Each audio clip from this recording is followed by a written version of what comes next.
Hi, my name is Grace Dewald, and this is my senior project, Color the Moment. A little bit about me. This is my family. My parents are Tom and Kim Dewald and Maria and Jimmy Behrens. I have three brothers and two sisters. One of my older brothers is Tucker. My older sister is Adriana, and she married Hannah, and they had two kids together, Vincent and Hallie. And then I have a younger brother, Wyatt, and then I have another older sister, Michaela, who married Adam, and they had three kids together, Jaden, and then Portland and Braylon. And then I have another older brother, Justin, who married Cassie, and they had a little girl together named Frankie. My future plans consist of me attending Southeast Tech next year for nursing. I plan to get an RN and then later go back to school to become a nurse practitioner and hopefully specialize in oncology, which is the study of cancer. Some activities I'm involved in here in Parker. I've been involved in volleyball, where I was the team co-captain this year, track, FFA, where I've done vet science and ag communications, oral interpretation, National Honor Society, the One Act Play, fellow Christian athletes, where I got to be a leader this year, and I'm also a member of the First Baptist Youth Group here in Parker.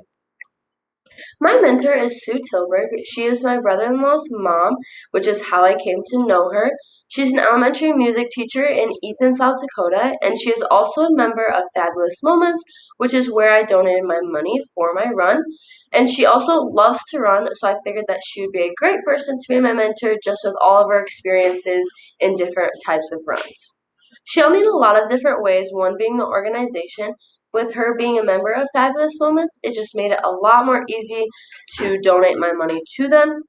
She also helped me with my forms as I didn't really know where to start for those, so she really helped me a lot, and she also answered all of my questions when it came to any part of my project. This is my advisor, Mrs. Sarah Ketwig. She is a first grade teacher here at Parker, and she is also an NHS advisor and a member of the PTC. She helped me more on the academic side of my project, where she edited my paper, and she also helped me on my presentation. My project overview. For my project, I did a color run, which is basically just a 5K where people just throw color powder at you while you're running. It kind of adds a fun aspect to the whole run part of it. I've always wanted to do a color run, so I figured that my senior project would be an awesome opportunity for me to do so. As I stated earlier, I donated all my money to Fabulous Moments. I did this because my mentor is a member, so it just made it a lot easier. And then it was gonna be the Cancer Society, but things changed, so I just donated it all to Fabulous Moments. I wanted my money to go somewhere where it would affect cancer patients and where it could help them.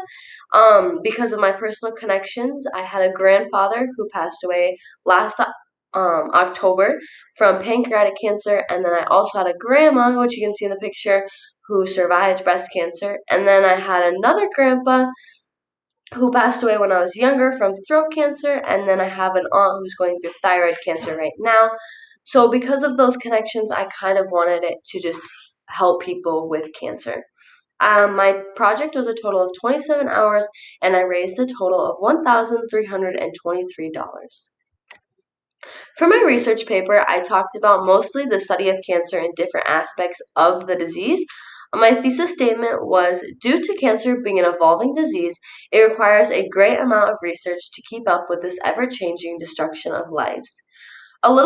Some topics that I talked about in my paper were the different types of cancer, how they discovered cancer, the early treatments, and then how the treatments have evolved, and then how cancer affects the patient, and then how it affects the family. The first step of my process was choosing the run date and time. This was a lot more difficult than I thought that it was going to be just because it was during the fall, which is when I also have volleyball. So just working around the sport during the weekends and things like that just got a little bit difficult. And then I also had to make sure that it was the right weather outside because obviously I didn't want it to be too hot, but not too cold, like a good medium for a run that day. And the next step was letting people know. To do so, I created a Facebook event. I thought that I would reach a lot of people by creating a Facebook event. So that's what I did. And then I also created flyers, which you can see on the slide. And these I hung up around school and then also other places around town. And then the next was the registration forms, where I had to make sure I had every detail that they needed. I kind of had a little bit of trouble with these. But thanks to my mentor, we got it all figured out and got everything added that we needed to be added. And then next, I created my t-shirts. First, I had to decide what company I went through, and then I sent them a couple of ideas, and they sent me a couple ideas, and then we decided on a design, which then decided on the price. This is the design I decided on, which you can see in the picture. And then next, we had to create forms, so if people didn't want to register for the run, then they could just buy a t-shirt if they still wanted to contribute into the project. Next was driving around Parker and the surrounding towns to find sponsors for my run.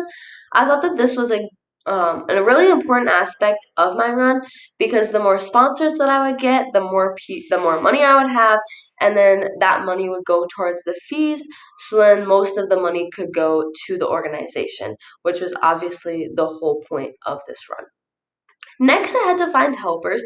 For my helpers, I needed helpers for my color stations, which are the people that threw the color at the runners. And then I also needed a couple people to hand out waters during the run and after the run, just to make sure everybody stayed hydrated. And then I also needed somebody to drive the golf cart at the beginning of the run to lead everybody. Next, I had to make sure I was still posting on my Facebook event and that was not being forgotten about. This is just for reminders so then people didn't forget about the run or forget when forms were due, things like that. So just keeping everybody updated with the process basically. And then I had to create a path. This actually took longer than I thought that it would, just because I had to figure out the right amount of distance. And then I also had to make sure that it was a good path, not too many turns, but not just a straight through town path. And so eventually I found an app, and this helped me a lot. It kept track of where I drove and how long it was. So this was a huge help to me, and it kind of just made the process go a lot faster. This was the path I decided on. In the red area, you can see that was the school. This is where we started our race. We also ended here as well. From the school, we went to Main Street, and then we took a right on Main Street and went past the courthouse and continued to go right. And then we took a left outside of town where we kind of passed the newer development outside of town. And then we hit a gravel road, which is where we had our first color station, where you can see on that red dot. And then we took this gravel road to the other side of town, and then we took a left, which headed us back into town. We went around the curves over there, and then there's a dairy over there, so that kind of gave them a little bit more scenery than just in town. And then as we entered town, we got to the fairgrounds, which we had our second color station at. And then from the fairgrounds, we pretty much had a straightaway back to the school, as you can see. We got to Main Street where we passed over, which is where our last color station was because it was pretty close to the ending.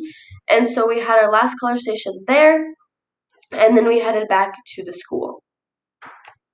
For the run day on the morning of was basically just packing up everything that I needed for the run day. I had to get my supplies and the golf cart and make sure I had everybody's shirts and the powder and all of the water, just like the little tiny details that I had to make sure that I had, just to make sure that I could have a successful day. To do this, I made a checklist just to make sure I didn't forget anything and just to keep myself organized. And then when we got there that morning, we got to the school about 10 o'clock that day to start setting up things around town and throughout the path. First up, we took the tables out and kind of just set those up. We needed tables at the registration so I could lay all the t-shirts and then the color on them. And then I also set tables up by the stations so people could put the powder on there, and it would just made it so much easier for them to throw the powder at people. Next, we put posters up. My dad and I put posters in the ground at all of the turns just so people knew when to turn and where to turn.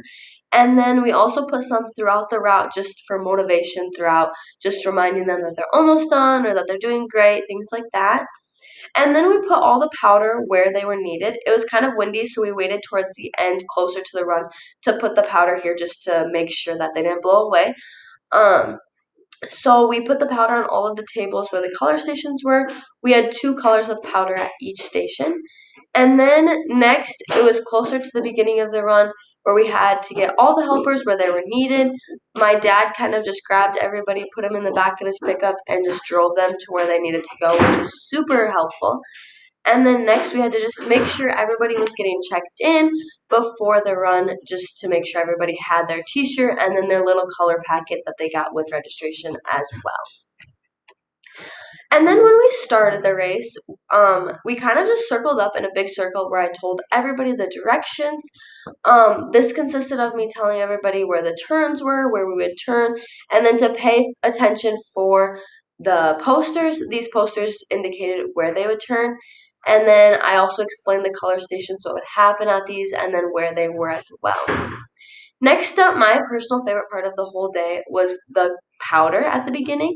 As we were all circled up, everybody got their little color packet, and we were able to just throw them up in the air, and it kind of just created a really cool thing for a picture, and it also was just a really fun start to the race. And then next, during the run, my dad and my sister made sure that they had water to everybody that needed it, just so everybody again stayed hydrated this day. Some of the problems that I encountered with my project was definitely procrastination, because I am a procrastinator. I had a project that I had to get done in the fall before winter came, so that kind of felt my procrastination a little bit, but I still kind of procrastinated throughout the process. But thanks to my mentor, who was the opposite of a procrastinator, helped me overcome that and get things done. My registration forms, which I kind of mentioned earlier, I had a little bit of trouble because I didn't really know what to put on them or what the details were that I needed. And so my mentor and I kind of figured out all of that with her experience with them.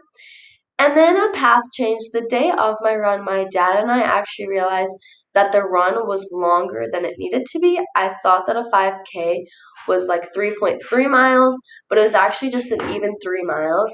And so I didn't really want people to run way more than they wanted to run. And so we took a couple turns out and just made it so it was exactly 3 miles.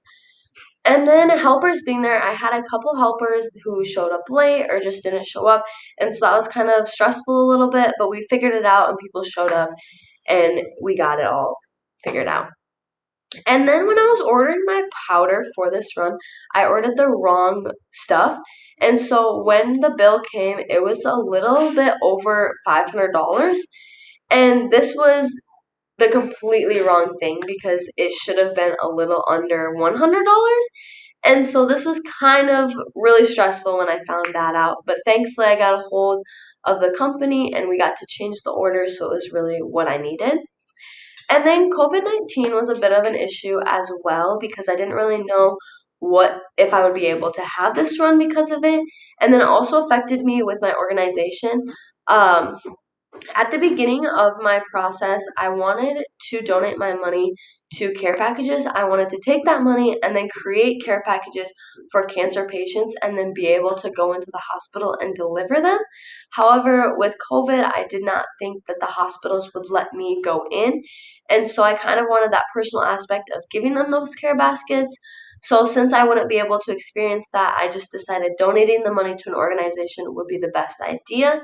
And then also getting the check to Robin, who is the founder of Fabulous Moments. That also was an issue because of COVID as well. There was a time where she had COVID, so we had to wait a couple weeks there, and then she was quarantined, so there was another 2 weeks there, and it was just both of our schedules were different, so it was just kind of a big process just to get the check to her. And this picture is of me and Robin. So that is her. A couple of the learning stretches that I had in my project was obviously planning an event. That was the big one out of all of it. I've never planned an event, so that was definitely a little out of the box, but it was very enjoyable and I learned that I really enjoy it. And then communicating professionally, especially with Robin and the other members of Fabulous Moments, I had to communicate with them, and it's just kind of a different world professionally than it is with my peers. So that was kind of a learning stretch for me, just learning how to communicate with them. And then also being in charge. The day of, I kind of had to be the boss of everybody. And so I kind of had to just tell my helpers where they needed to go and what I needed help with and where I needed people, and then tell the runners what they were doing and when they had a turn and things like that. And that was a little bit out of my comfort zone, but we got through that and it was just fine. And then also asking for help. At the beginning of my whole process, I kind of just wanted to do the whole thing by myself. I don't like asking people for help and depending on others. I feel bad to be like a hassle for anybody to worry about. But then I came to learn that I can't do the whole thing by myself. I can't throw the powder at everybody while leading it, while making sure I had everything to everybody. So asking for help was a little bit out of my comfort zone, but we got it. We got it all, and everybody helped, and it was just a really successful day. I have a bunch of thank yous. First off, I would like to thank my helpers, whether they were at a color station, whether they were passing out water, or whether they were leading the race. They were so helpful, and I could not have done the day without them. My helpers were Mr. Silvernail, Kara Anderson, Kelly Opp, Morgan Opp, Shelby Lang, Kylie Harriman, Michaela, and my nieces, Travis Lieber, and then my sister Adriana. Obviously, I would like to thank the participants because if it wasn't for them, I would not have had a senior project. Whether they participated in the run or they bought a t-shirt, they were a huge contribution to my project. And then my donations, I had some people that would just send me checks because they didn't want to buy a t-shirt or wanted to run. So they would just send me checks in the mail, which were super appreciated. And then I also had people add to their total when they bought a t-shirt or when they registered, which was also super helpful. And then next, I would like to thank the businesses that sponsored my run. These businesses were Nutrient Egg Solutions, Jones, Weeman Land and Auction, Donlands, Parker Pharmacy, and Parker Ford. And then I would like to thank Mrs. Barnhart. She's my English teacher. She helped me with every single thing of my project. She was super helpful throughout the whole process, whether I had questions about my presentation or my research paper. And she also had a friend who did a color run in the past, so she kind of had experience with that too. So she was super helpful throughout the whole process. Sarah Ketwig, who was my advisor, she edited my research paper and just gave me a couple tips on my presentation. And then obviously my parents. My parents were also a huge help, letting me bounce ideas off of them of what I should do here, what I shouldn't do, things like that. And my dad was also super helpful. That day would not have happened if it wasn't for him. He kept me organized and kept me on track when I really didn't want to do anything, when my procrastination kicked in. He just made sure I stayed on task and that everything ran smoothly the day of. And then my mentor, Sue Tilburg, also was a huge help. My day definitely would not have happened either without her. She helped me with every single aspect of my whole entire project. She was there the day of. She made sure I got things done. She was making me come to her house to do things when I didn't want to. She still made me come and she still made me get my project done when it was supposed to. And then the day of, she just made sure I stayed on time with everything, making sure everything happened the way it was supposed to. So these all are the people that I would like to thank because my project would not have worked out if it wasn't for all of these people. Thank you.